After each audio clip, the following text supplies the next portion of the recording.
Welcome to the Sheets on Top podcast. This is a place where we talk to inspiring women and share their stories. Hi, I'm Jessica. And I'm Tracy, and we are your hosts. What does it mean to be a woman in today's world? What does success look like? What does it feel like? Is there one definition? We talk to women entrepreneurs and change makers about their ups and downs, their triumphs and failures, and how they define success. We believe every woman has a unique value and a story worth telling, and it's our great joy to share these stories with you. How do you create a thriving community? Is there a secret, or is it just luck? One of the most successful communities we know of was founded by two incredible women who also happen to be ambassadors for She's on Top. That's why we thought they would be the perfect people to talk to about this. Erica Campbell and Jaime Dobbs are the founders of the Society of Beer Drinking Ladies. Launched in 2013, it is now North America's largest organization for the women and beer community, but they are about so much more than that. The Society of Beer Drinking Ladies offers women and those who identify as women safe and inclusive event experiences. And their events are fantastic, as we can attest to because we've been. They include music, entertainment, food, vendors, an artisan marketplace, and of course, a variety of fantastic craft brew beverages. And even if you're not a beer drinker, don't worry because they have you covered. They've even started making their own beer, which you can find at the LCBO.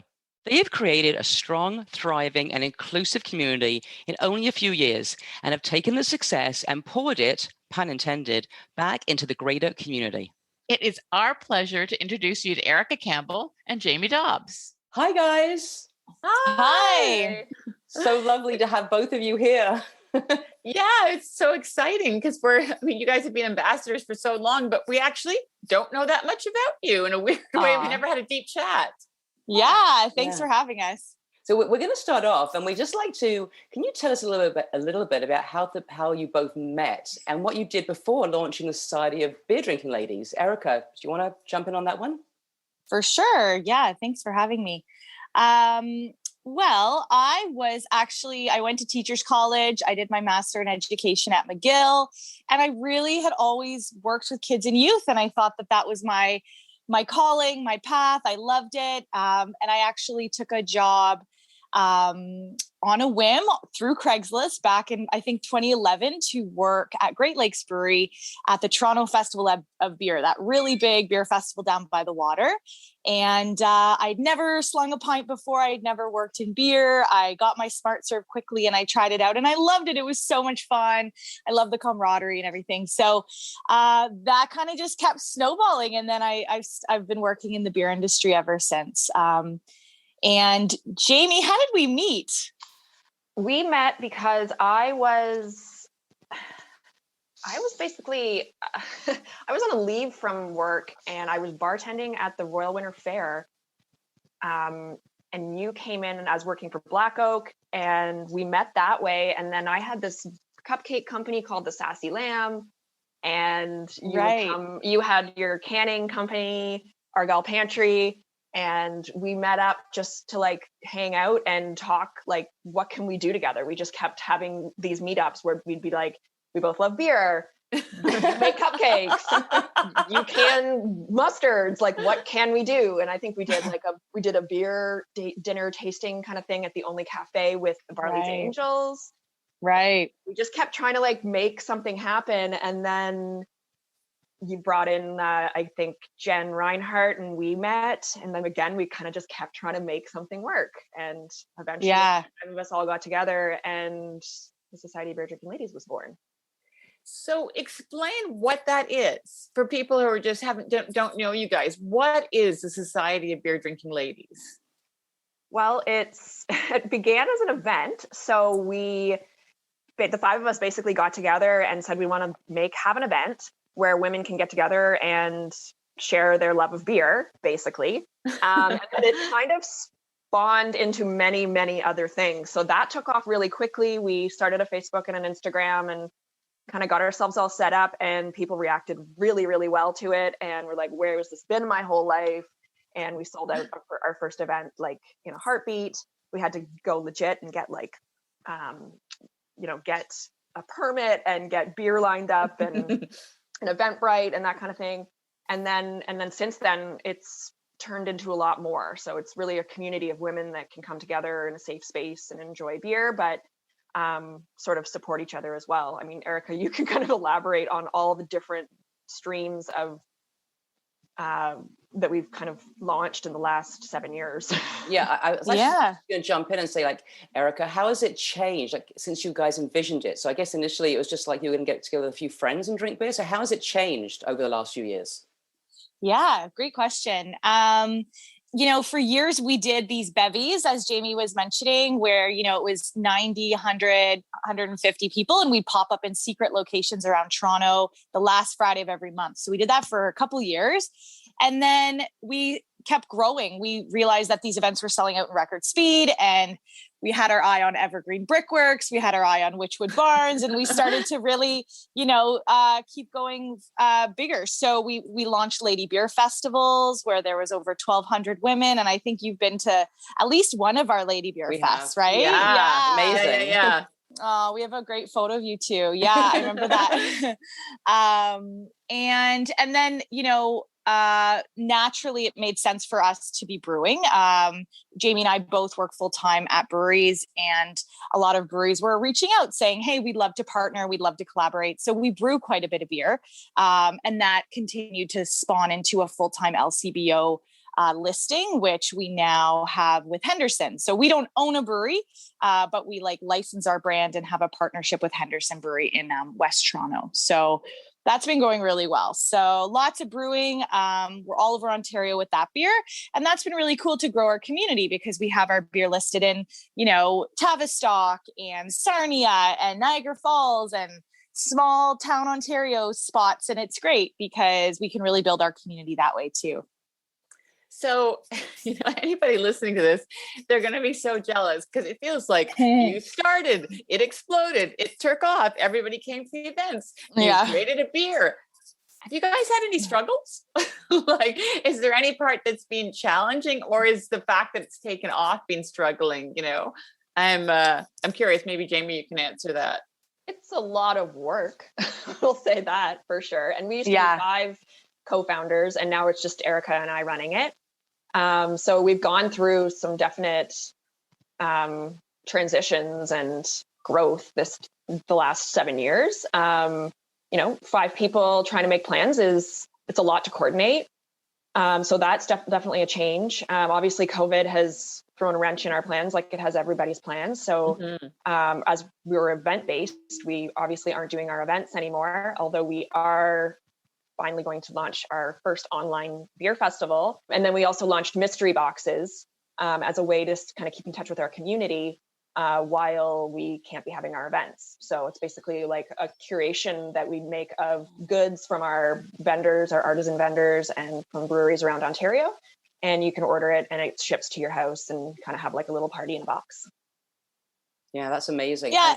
Sorry, go ahead, Erica. Yeah, I was going to say, to Jamie's point, I think the balance, which I think a lot of entrepreneurs struggle with until they make that leap into doing it full time, which we're kind of on the brink of, at least I am, because I'm coming out of mat leave, is that balance of we're always working, or it's always part of you, 7 days a week, taking calls at weird hours. Now I've taken calls with baby on my lap, bouncing her. And it's just always around us. We're constantly working and also balancing full-time jobs and sales. So that's like the biggest challenge. I think it's just so natural to us now. It's just like weaved into our life. So like, it's just like part of us that we don't even really think about it, but it is a lot. We work a lot for sure. Yeah. It sounds like it actually, we met you guys for coffee again over a year ago before COVID, and you were both working full-time as reps for beer companies. Are you still both doing that? I am. I was laid off obviously a little bit for COVID, and now I'm back working from home. Like Eric mentioned, she's on mat leave. Right. And so the plan is a plan to take this full time eventually? Yeah, for sure. I think so. I mean, I think I've made a choice to not go back to the brewery that I was full time at. It was a great 3 years. It was just, mat leave allows you to think. COVID allows you to think. And I think, that it makes sense for me to kind of take that leap right now. And also do some part-time consulting on the side, but yeah, make SOBDL as big as possible. It's kind of perfect timing. So we'll see what happens. Why do you think this has been such a thing? Like, it's so funny because I love that it's like ladies who drink beer. I know when we went to your first event, I think you guys do let men in, but like after 11 or something like that, right? Because I know like Tracy's boyfriend and a friend of mine were like, okay, we would like to go to this event when they saw the craft beers and the amazing things. Why? Like, it's such a, like you said, you couldn't believe anybody else was doing it. Why do you think it's been such a hit? Do you guys have any insights? Did you get feedback from people or? I think the name and the brand, we launched really strong from the get-go. There's this like, every time we do an event outside at a beer festival, or we do a promotion or some sort of marketing opportunity, we have so many people just stop and go, what? There's a society for beer drinking ladies. Like the name, I think itself just kind of wows people. And we had a really strong logo from the get-go. So I think that was really working to our advantage. We've never been girly, like quote unquote. We've never been pink and purpley, and we've never been super like hyper feminine. We've always been like very good at trying to be as neutral and welcoming to everyone as possible. And also respecting that, you know, we have a lot of LGBTQ plus folks. We have a lot of non-binary folks that come out. And so we just want to create this like really special kind of catch-all space, you know, that you can just be yourself and do your thing. But I think also, sorry, go ahead. I was just going to say, there's really like I know at our first event, right before it occurred, I was like, I've never been in a room with like just 90 just women ever before in my life. Like if I tried to think back and be like, no, not that many women. And it creates like a really cool vibe. Like we were, obviously it was our intention, and we knew it would be a fun vibe having, you know, kind of like a girls' night, if you want to call it that, when we first started it. But it's really a lot more than you can imagine. And that's why we always tell people, like, you just have to experience it. You have to come out and like feel those vibes, because they're really welcoming. There's like, you can kind of talk to anyone, you can come alone. We've kind of like really, I think that was just missing from people's lives. You know, I think people appreciate again, I never have the words to describe how it feels. And that's why I'm always like, you just have to come, because there's like magic in the air. Yeah, it really was. I mean, the event we were at, it did feel like magic. And I love it. On your website, you say you're building community one sip at a time. And I love that. And, you know, She's on Top, we're all about building community. So because you're building this community, like, have you found it hard to build it? How do you get the word out about it? And have you been welcomed? Was it easy to create this community?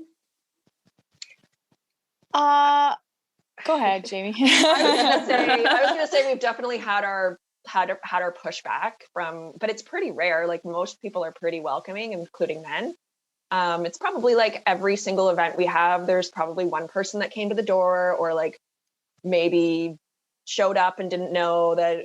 We had a few at that, actually, at one of our outdoor events where men showed up and they had tickets, and they didn't understand, they didn't realize. And most of them are cool. We give them a refund. We tell them there's other ways they can support us by buying our merch or coming to a beer dinner.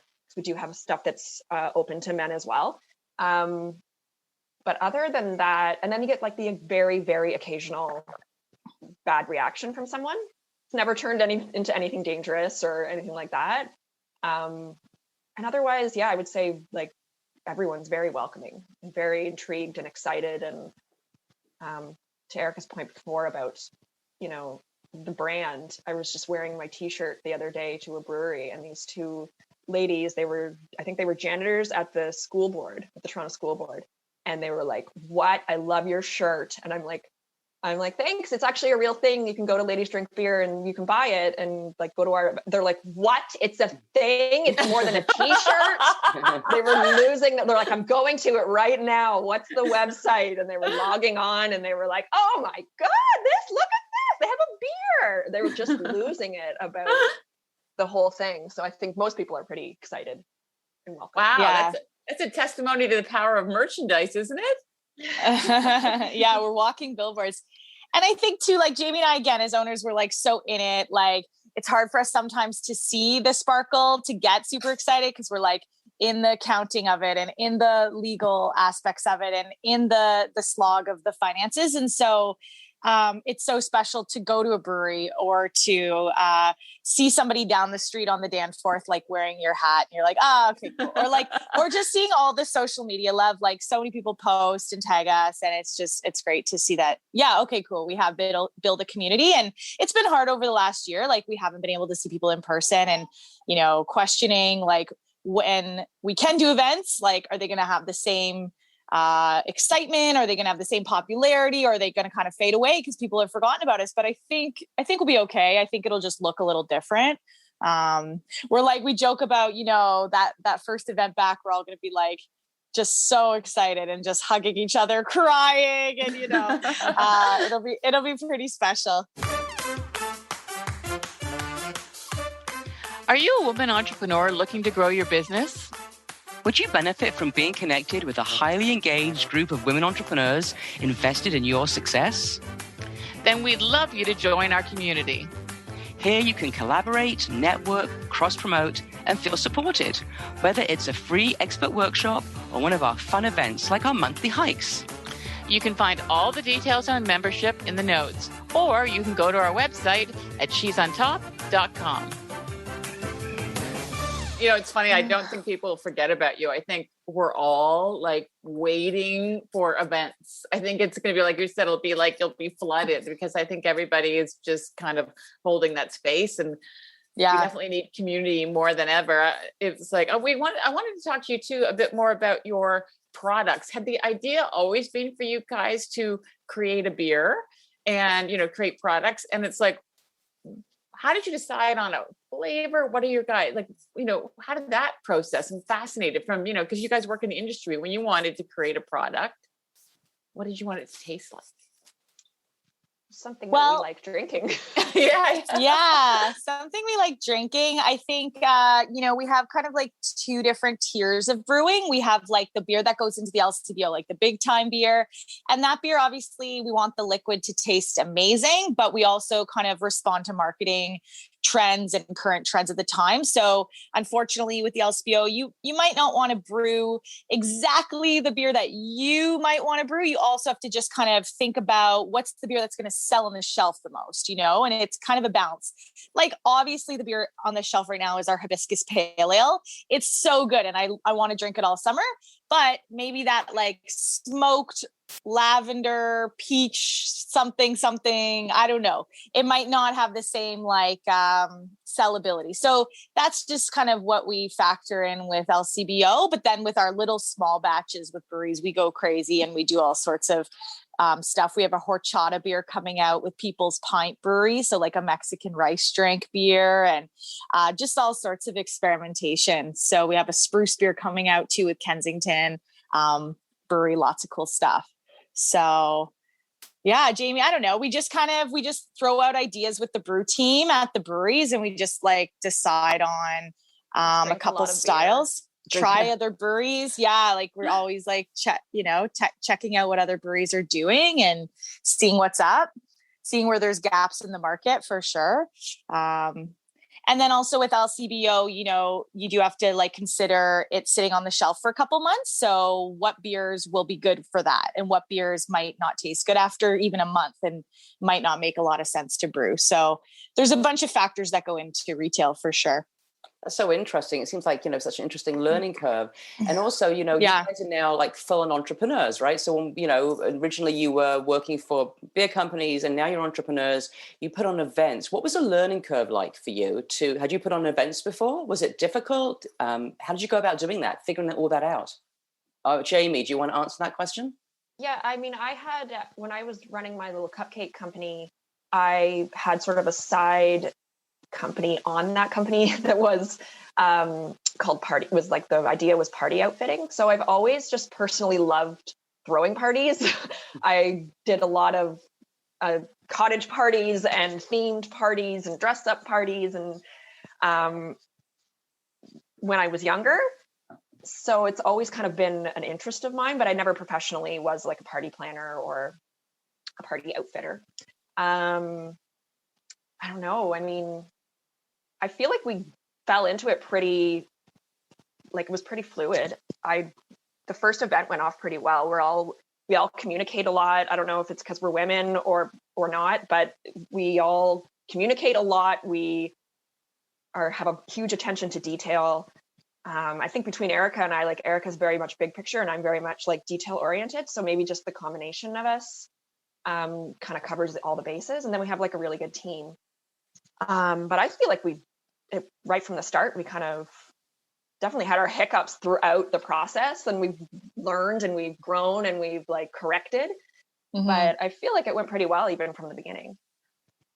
Yeah, I mean, we always switched up the venues, so with that brought extra challenges. Like we were just popping up at a church or popping up at an art gallery, and so you check out the space, you put down the deposit, you take a bunch of photos for the team, and you say, okay, this is where we're going to be.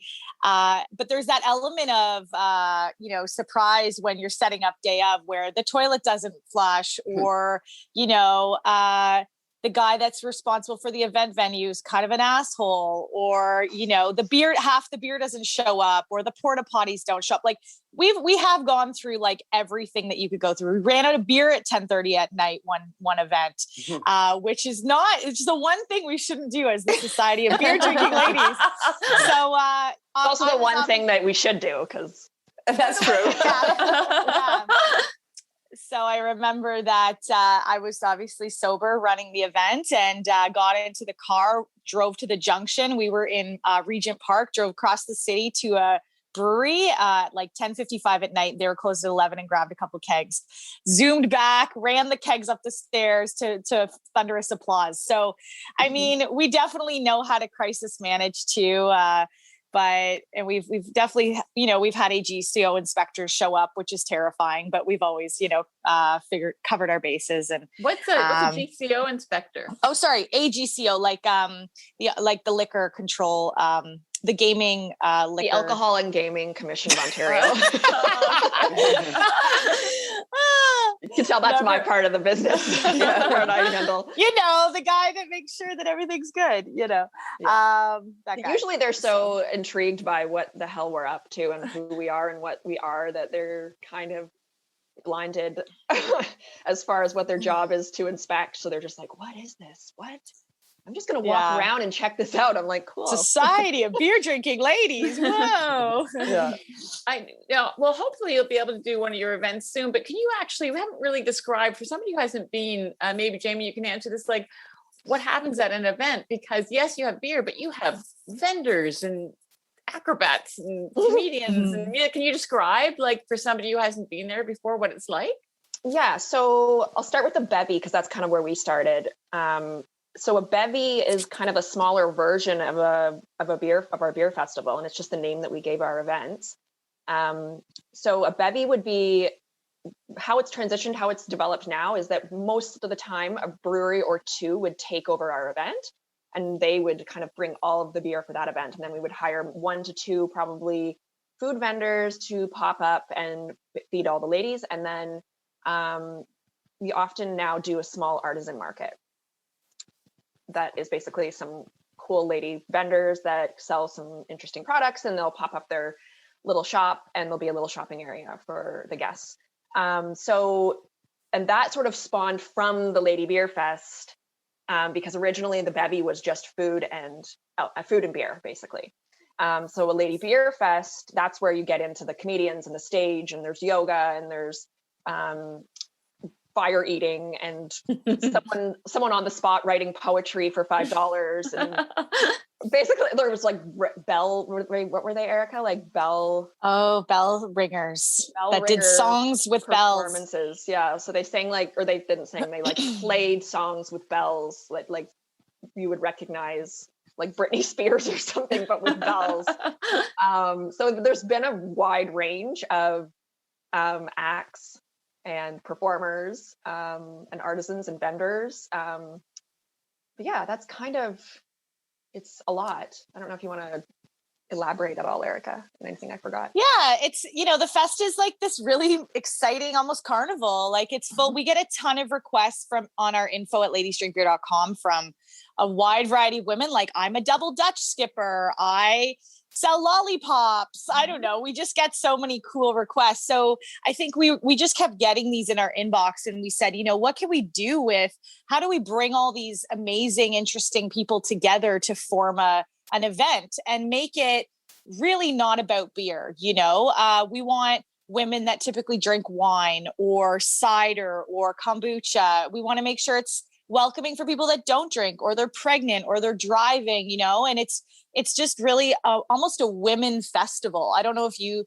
felt that, Jess, Tracy. Like, definitely beer is a focal point. We have like 15 breweries that come out to these things, but it's really like just about putting your phone away, taking away your troubles for a couple hours, meeting some friends that either you've never met before, you're meeting for the first time at our event, or you're bringing them with you to enjoy the fest, And my mom comes down with her best girlfriends every time and have the best time. And it's just like a cool, catch-all event for everybody to enjoy.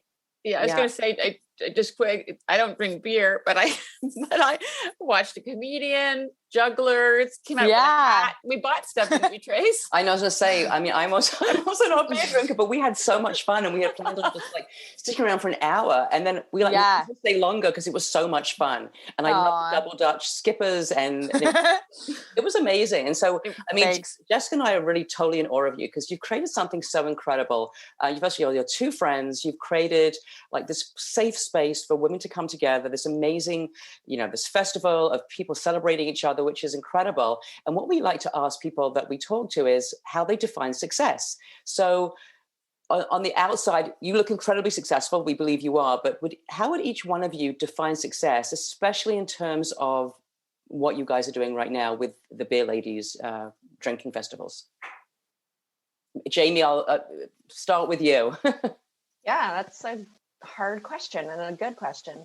I just have this moment that I've always talked about at the bevy, like because it's chaotic at the beginning and we're opening the doors and everything's wild, and then everyone's in and everyone's got a drink and things start to flow and the music is playing and all is going well. And I always have this moment where I look around the room and the people are like meeting and they're cheersing and they're drinking and they're laughing and hugging and enjoying what we've built. And that is like this magic moment for me. So that's when I feel successful, I guess.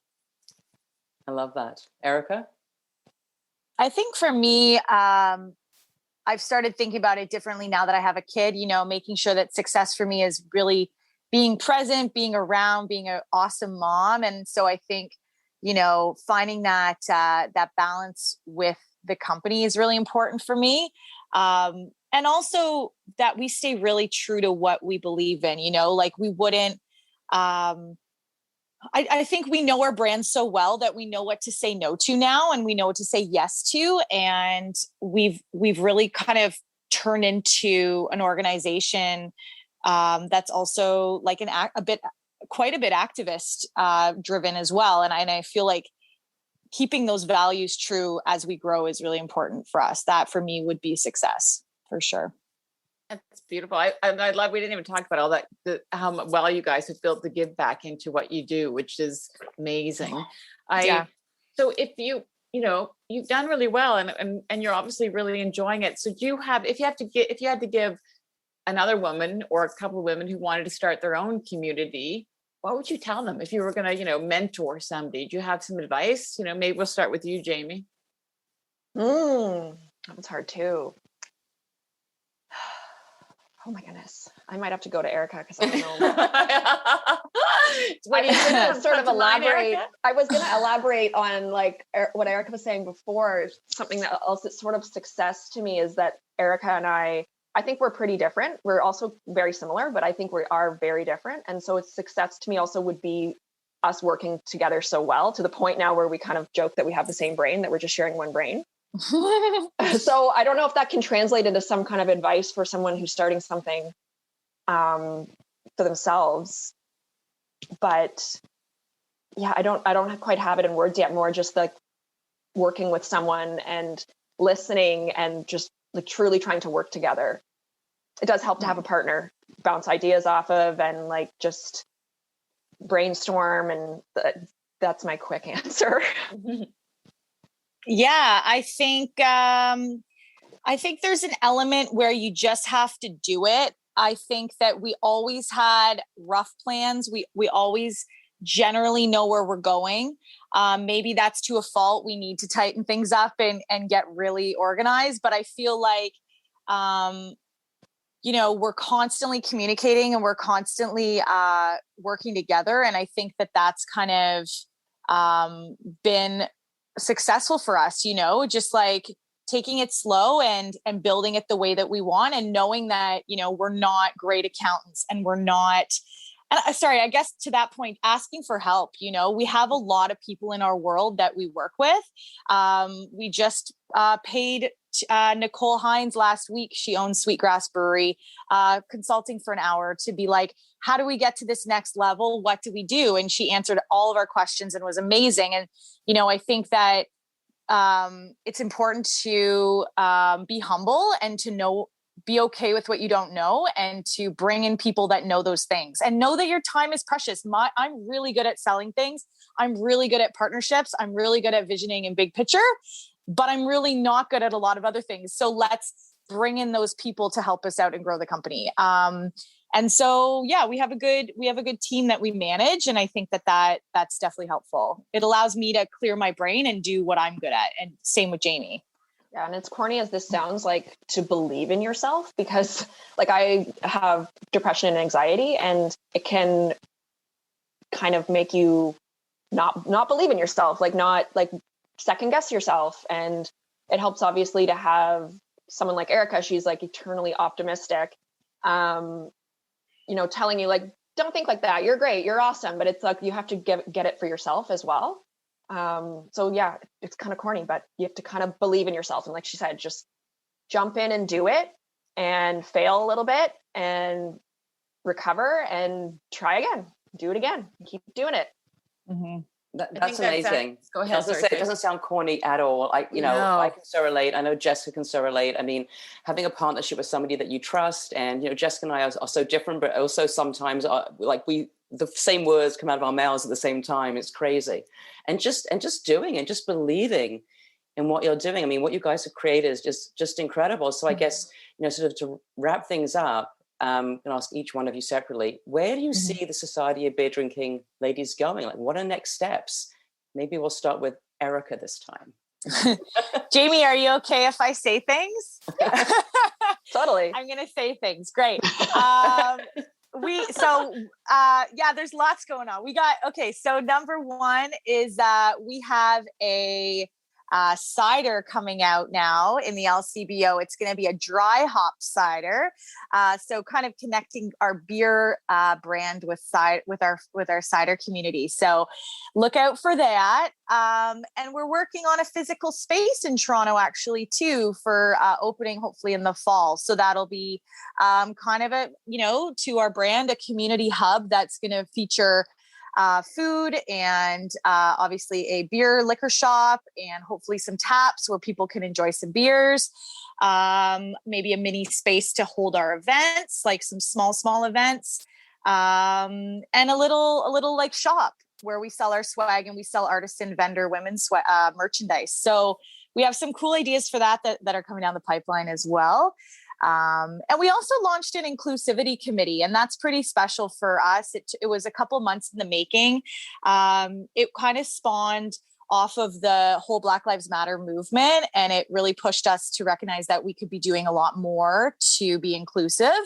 And so we formed a committee. We brought together, Jaime and I are both hetero white women, and identifying our privilege in respect to that is important. And so we put together a committee with 12 diverse, really awesome, intelligent, very cool women. And we're having quarterly meetings to just check in about our company and kind of do a deep dive and an audit into ways that we can continue to grow and be better within the SOBDL. So that's cool for me, just really building out that activism piece.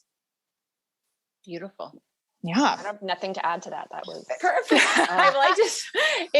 I just wanted to, we just wanted to say thank you. And I wanted to say, just to circle back for a second, Jamie, I really appreciate you mentioning the mental health and the anxiety I think it's so important that we keep talking about this, because it's, to normalize it, that you can be successful. It doesn't mean that you aren't struggling with those things. I've had panic attacks. So I'm very grateful for you to mentioning it. And we love the fact that you guys are activists and give back. It's so important. And you've been so generous. We've experienced it personally.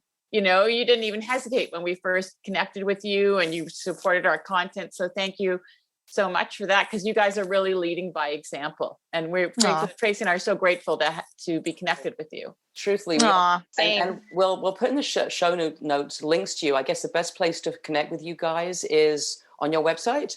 Maybe you can send us any links, and we'll put it in the show notes if people want to find you or find out when the next event is happening and get involved. Mm-hmm. Perfect. Yeah. Yay! Yeah, that's great. Awesome.